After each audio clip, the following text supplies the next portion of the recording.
for all the children who is getting admitted in ICH. Madam, Dr. Kanimani, madam, what I have seen so far, I have taken around 75 to 100 CT chest for the children, and I used to take CT chest on the 5th day or 6th day or 7th day, or not on the first day. Okay, and 10 to 15%, around 15 to 25 children had ground glass opacity, but without any symptoms. Okay, so I want to ask you some questions, right? Why there is a difference?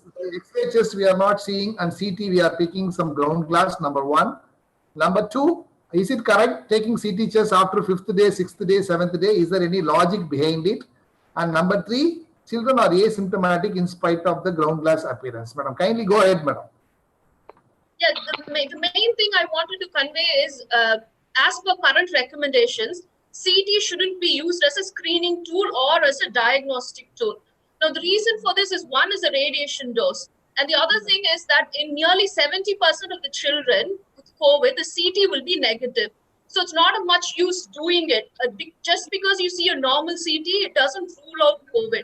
Now, this practice of doing CT for COVID came because in adults, majority will be positive. Only 8% will be negative in adults. So for adults, it makes sense to do it as a screening tool, but not in children, because nearly 70% will be normal. So the recommendation instead is to do a chest X-ray. So again, in mild cases who come to your OP with fever or just a cough, you don't need to do any imaging at all.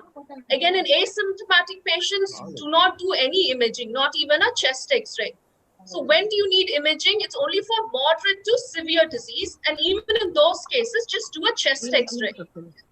So when should we be doing a CT? So CT should be reserved for hospitalized patients who are very sick. So if your patient is not responding to your treatment, they are worsening clinically, then consider doing a CT, mainly to see if there's any other reason for the clinical worsening. So something superimposed on COVID. Is there another bacterial infection that is causing the patient to worsen clinically?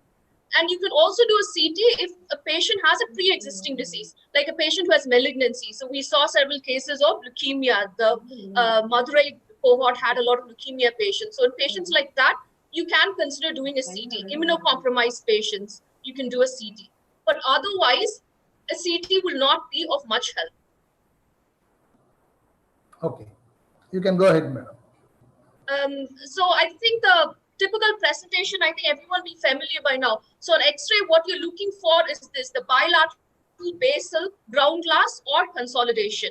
That is your typical finding. So if you see something like this, like a segmental consolidation or central consolidation, then this is atypical. Think of some other diagnosis if these are your findings on an X-ray.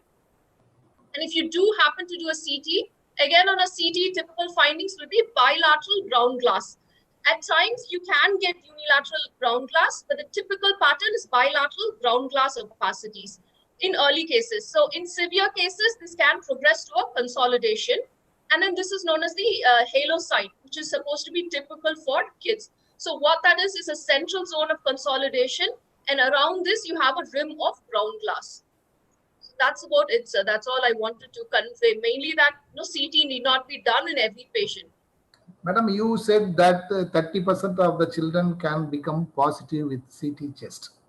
Yeah. And I have seen in 75 patients, 20 patients has got a ground glass appearance, but their X-rays are absolutely normal. I could not find anything in the X-ray. Then how to find out these cases if the CT is not mandatory? So this is right. So that, like I said before, imaging should not be used to diagnose. So the diagnosis will be based on the RT-PCR. And as you said, X-ray can be normal and the CT will show ground glass, because ground glass is very early change, which will not be picked up on a CT. And it is not going to change your management. Just seeing a few ground glass spots on a CT will not massively change what you do clinically anyway. So, these are the basis for not recommending imaging in every patient. So the diagnosis should be based on clinical grounds, on your antibody test or your RT-PCR, rather than using imaging for diagnosis. Okay. So the imaging is more to prognosticate. If the patient is worsening, it is to see if there are other causes for the worsening. Like when we talked about the MIST syndrome, there the patients can have pulmonary edema. So that's something you would look for. If the patient has a MISC, you might do a CT to look for that, to look whether there is any secondary bacterial infection. So those are the main reasons to do a CT rather than to diagnose whether the patient has COVID or not. Suppose this is a new disease, so we don't know what is happening to the lung in pediatric lung. Suppose next year somebody comes and asks whether CT could be done in this child to find out those things. What is your answer? I agree. I agree that CT is not for diagnostic. Yes, sir. Can it be used for research purpose? Because we want to know what is going to happen to the lung of the pediatric population. Suppose you want to say that the X-ray is normal and CT is showing some ground glass appearance. So how to explain all these things? So X-ray, like I said, ground glass is, X-ray will be normal when there is mild ground glass opacities in the lung, because ground glass is a very early, it's just a mild haziness of the lung. And for that to show up on an X-ray, you need more changes. So in cases of just mild ground glass, X-ray will be normal. And in terms of your question, can we do it for research purposes? Yes and no. We've got to weigh the risk-benefit ratio. So there's always a risk of radiation.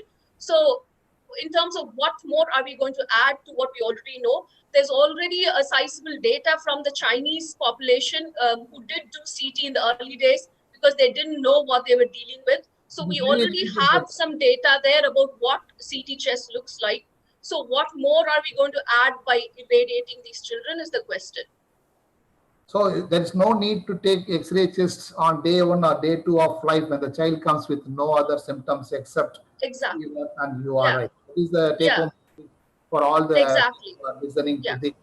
And of course, CT is not diagnostic, but based on ethical clearance can be done for research purposes if somebody wants to do. Because I have got a ethical clearance to do what is happening in the CT I want to see. So in fact, I take CT only for the bigger children.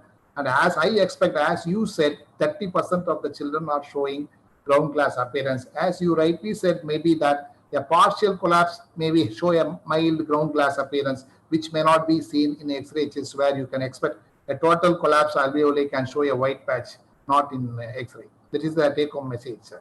Okay, madam, thank you for your information. Sudhakar.